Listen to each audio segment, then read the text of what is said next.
Hello. வணக்கம் sir. என் பேரு Kiran sir. நான் பஜாஜ் ஃபைனான்ஸ்ன்னு கால் பண்ணியிருக்கேன் சார். சொல்லுங்க என்ன பஜாஜ்ல வேணும்? பொருள் எடுத்தா நீங்க சார் சொல்லுங்க என்ன வேணும்? சார் உங்களுக்கு வந்து பர்சனல் லோனுக்கு எலிஜிபிளா இருக்கு. லோன் எடுக்க ஐடியா இருக்கா சார்? இல்ல சார். குறைஞ்சபட்ச அமௌண்ட் எடுக்க இன்ட்ரெஸ்ட் இல்லையா சார்? குறைஞ்சபட்சம் எவ்வளவு சார் கொடுப்பீங்க இன்ட்ரெஸ்ட்? சார் குறைஞ்சபட்ச அமௌண்ட் உங்களுக்கு 22,500 உங்களுக்கு எலிஜிபிள் வரைக்கும் எடுத்துக்கலாம் சார். 22,500 புரியல எனக்கு. இல்ல சார், உங்களுக்கு எவ்வளவு எலிஜிபிளா இருக்கோ ம். அதுல இருந்து கம்மி அமௌண்ட் 22,500ல இருந்து ம். உங்களுக்கு எவ்வளவு எலிஜிபிளா இருக்கோ அது வரைக்கும் உங்களுக்கு அமௌண்ட் எடுத்துக்கலாம் அதான் சார். சார் கேக்குறேன். எனக்கு என்ன எலிஜிபிள் ஆகுதுன்னு எனக்கு தெரியலையே. நீங்க தானே போன் வச்சீங்க பஜாஜ் ஃபைனான்ஸ்ல இருந்து. அப்படியே சார் சொல்றேன் எவ்வளவு எலிஜிபிளா இருக்குன்னு நான் சொல்றேன். ம். சார் பேர் சார் லோகநாதன் சாருங்களா சார்? ஆமா சார். சார் 2,17,000 உங்களுக்கு எலிஜிபிளா இருக்கும் சார். 2,10,17,000 sir 2,17,000 sir. 17,000. ஆமா சார். 2,17,000. சரிங்க சார். இப்ப நான் இது எடுக்கணும்னா என்ன சார் பண்ணணும் அதை? சார் இதுல இருக்குன்னா சிம்பிள் டாக்குமெண்ட் தான் ப்ராசஸ் பண்ணிக்கலாம் சார். என்னன்னா பாத்தீங்கன்னா பேன் கார்டு, ம். ஆதார் கார்டு, ம். 2 போட்டோ, ம். பாஸ்புக் ஃப்ரண்ட் பேஜ் ஜெராக்ஸ் இந்த 4 இந்த ப்ராசஸ் பண்ணிக்கலாம்.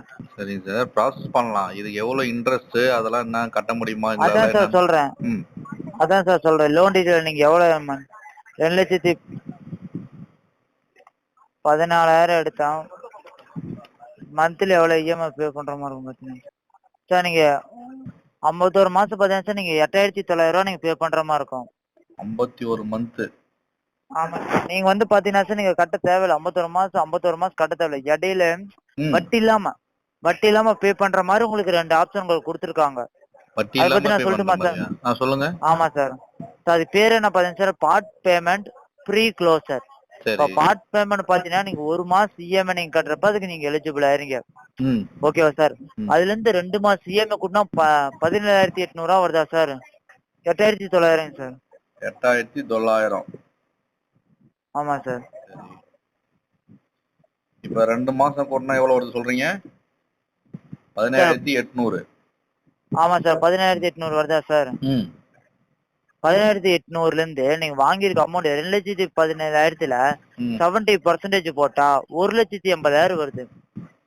ஓகேவா சார்?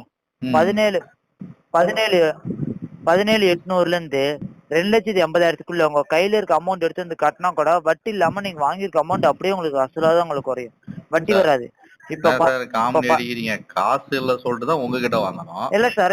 இப்ப அத இல்ல நீங்க சார். வந்து இப்ப சீக்கிரமா காட்டினா அடையனா இது என்ன ஒரு காட்டுறேன். குருடு அது அது என்ன எப்படி சொல்றது இல்ல சொல்லுங்க சார். நீங்க சொல்றீங்களே என்ன சரி. நியாயமா இது? இல்ல சார் நான் சொல்றேன் பாருங்க சார். இப்ப வந்து பாத்தீங்கன்னா நீங்க ஒரு 10 மாசம் இஎம்ஐ கட்டிருக்கீங்கன்னு வச்சுக்கோங்க. சரி. ஓகேங்களா? ம். 10 மாசம் உங்க அசல்ல பாத்தீங்கன்னா உங்க அமௌண்ட் குறைஞ்சிருக்கும். மீதி அமௌண்ட் பாத்தீங்கன்னா 1,40,000ன்னு வச்சுக்கோங்க. ம். ஓகேவா சார்? 1,40,000 இருக்குது. 10வது மாசம் இஎம்ஐ இன்னைக்கு தான் நீங்க கட்டுறீங்க. ஓகேவா சார்? இந்த மாசத்துல ஒரு அமௌண்ட் இருந்து எடுத்து வந்து கட்டினா கூட பேலன்ஸ் இருக்கும் பாத்தீங்களா 1,40,000 ம். உங்களுக்கு அது இருந்தா உங்களுக்கு அசலா உங்களுக்கு குறையும். வட்டி வராது. ஓகேவா சார்? அதாவது 10 மாசம் கட்டினா 89,000 வருது. Okay sir. Okay sir. ஓகேங்களா? அப்ப ஓகே நான் சார். இன்னும் எத்தனை மாசம் கட்டணும்? 10 மாசம்னா அப்ப 51 மாசத்துல 41 மாசம் இன்னும் கட்ட வேண்டியது இருக்குது. ஆமா சார். ஓகேங்களா? இல்ல சார். 40 சொல்லுங்க. இல்ல சார் நீங்க வந்து 51 மாசம் கரெக்டா நான் கட்ட சொல்ல. உங்க ம். இடையில இருக்க அமௌண்ட் இப்ப 10 மாசம் வச்சுக்கோங்க. 10 மாசம் இப்ப 15 மாசமே வச்சுக்கோங்க சார். 15 மாசத்துல உங்க சார் அசல் ஒரு நான் என்ன குறைஞ்சிருக்கும். சொல்றேன்னா, ஓகே காசு சார். இருந்தா கட்டுற அளவுக்கு என்கிட்ட இருந்தா நான் ஏன் உங்ககிட்ட கடன் வாங்க போறேன்? Okay sir. ஒண்ணு இப்ப ஒரு நீங்க நிமிஷம் சொல்றது நான் சொல்றது கேட்டுங்களேன். நீங்க ஓகே சார். காசை எடுத்துட்டு 1 மாசத்துல நீங்க ஃபுல் அமௌண்ட் கட்டணும், அதை கட்டணும், இதை கட்டணும். உங்களுக்கு சீக்கிரமா வந்துன்னா நான் எப்படி என்னால கட்ட முடியும்? சோர்ஸ் இல்ல, வருமானம் இல்லன்னு சொல்லிட்டு தான் உங்ககிட்ட நான் கடன் வாங்குறேன்.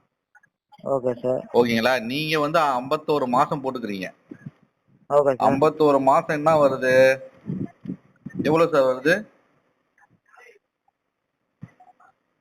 சார் 51 மாசம் 8,900 வருதுங்க சார். சார் அது ஒரு மாசத்துக்கு 8,900 ரூபாய். ஆமா சார். 51 மாசத்துக்கு எவ்வளவு வருது? 51 மாசம் கேக்குறீங்க சார். 4,50,000 3,900 ரூபாய். கரெக்டுங்களா? 4 ஓகே சார். லட்சத்தி சொல்றது கரெக்டுங்களா கணக்கு? காட்டுங்க சார். அவ்வளவு வருது. நான் உங்ககிட்ட எவ்வளவு வாங்கிக்கிறேன்? 2,17,000 கடன் வாங்கிக்கிறேன். நான் உங்ககிட்ட எவ்வளவு திருப்பி கட்டுறேன்? அப்படியே டபுளா காட்டுறேன். அதோட அதிகமா தான் இருக்குது, கம்மியாலாம் இல்ல. கரெக்ட்டுங்களா? இத வந்து நீங்க சீக்கிரம் கட்டுனா எப்படி கட்ட முடியும்? அதாவது இன்ட்ரெஸ்ட் வாங்கலாம்.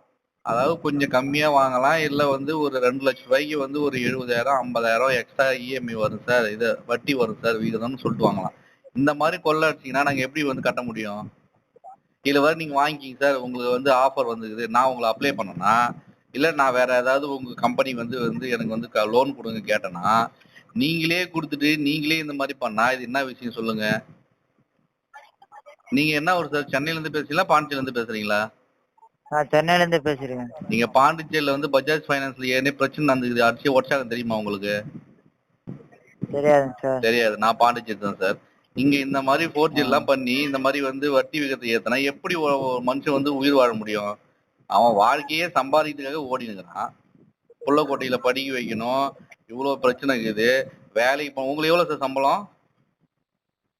சார் உங்களுக்கு எவ்வளவு சார் சம்பளம்? எனக்கா சார்? எனக்கு 10 ரூபா வருதுங்க சார். 10 ரூபா. இப்ப 10 ரூபா நீங்க வாங்க, நான் 20 ரூபா வாங்கணும்னு வச்சுக்கோங்க. 20,000 ரூபாய் வச்சுக்கின்னு நான் 10,000 உங்ககிட்ட கேட்டு 2 பசங்க நான் எப்படி ஸ்கூல் ஃபீஸ் கட்டுறது சொல்லுங்க? ஏன் சார்? இதுக்கு நீங்க அவங்க கிட்ட வேலை செஞ்சீங்கன்னு மார்க்கெட்டிங் பண்ணின்னு எங்களை ஏமாத்துறீங்க. உங்களுக்கு கொஞ்சம் மனசாட்சி இருக்குதா? சொல்லுங்க. இல்ல நீங்க எல்லாம் ஒரு கண்டிப்பா நீ எனக்கு தெரிஞ்சு நீங்க கண்டிப்பா ஒரு டிகிரி முடிச்சிருப்பீங்க. இந்த மாதிரி பண்ணா எப்படி நம்ம வந்து இது பண்ண முடியும் சொல்லுங்க? இதுல வர வந்து போன் கால் பண்ணி டெய்லியும் உங்க போன் கால் வந்து போகுது. ஏதாவது யாராவது ஒருத்தங்க அடிச்சிடுறீங்க. இல்ல நான் ஏதாவது உங்களுக்கு வந்து மெசேஜ் ஏதாவது கொடுக்குறேன்னா, இல்ல உங்க கம்பெனிக்கு வந்து நான் வந்து ஒரு ஃபார்ம்ல கையெழுத்து போட்டு எனக்கு லோன் வேணும் அப்ளை பண்ணிக்கிறேன்னா, எதுவுமே இல்லாம நீங்க எப்படி எனக்கு கொடுக்கலாம்? எப்படி நீங்க வந்து எனக்கு கால் பண்ணி இவ்வளோ என் டைம் வேஸ்ட் பண்றீங்க, எல்லாத்தையும் வேஸ்ட் பண்றீங்க, இவ்வளோ வட்டி போட்டு வாங்குறீங்க மெயினா. அப்படியே வாங்கலாம் கூட, நம்ம ஏதாவது கஷ்டத்துல வந்து வாங்கினா வந்தா கூட நீங்க வந்து இந்த வட்டி விகிதத்தை சொல்ல மாட்டீங்க. சார் நீங்க 2 லட்சம் ரூபா வாங்கினா 4 லட்சம் ரூபா கட்ட வேண்டியது இருக்குதுன்னு சொல்ல மாட்டீங்க. சார் நீங்க வாங்கினா ஒரே மாசத்துல டபுளா கட்டினா உங்களுக்கு ஒரு ஆஃபர் சார், எவ்வளவு வேணும் கட்டிடலாம் சார், இவ்வளவு கட்டிய கம்மியாகும் சார் சொல்லிடுறீங்க. போட்டு குழப்பறீங்கள கோசம் இந்த தெளிவான பதிலும் சொல்ல மாட்டீங்க. ஏன் சார்? உங்க வீட்டுல யாருன்னா இந்த மாதிரி உங்க சொந்தக்காரங்களுக்கு இந்த மாதிரி இருந்தா நீங்க வாங்க சொல்லுவீங்களா? அது சொல்லுங்க பதில். ஏன் சார்? இப்போ உங்க அண்ணனோ சித்தப்பாவோ சித்தப்பா பசங்களோ இந்த மாதிரி ஒரு ஆப்ஷன் இது இருக்குது, இந்த மாதிரி 2 லட்சம் ரூபா உங்களுக்கு அவைலபிள் ஆகிது, ஆனா கட்ட வேண்டியது 4,50,000 சில்லற இருக்குது, நீங்க வந்து ரெஃபர் பண்ணுவீங்களா? கால் பண்ணி வாங்கிக்கிங்க சொல்லுவீங்களா? சொல்லுங்க, உங்களோட மனசாட்சி பிரகாரம் சொல்லுங்க. சொல்லுவீங்களா சொல்ல மாட்டீங்களா? 2 வார்த்தை தான். Yes or no. சொல்லுங்க சார்.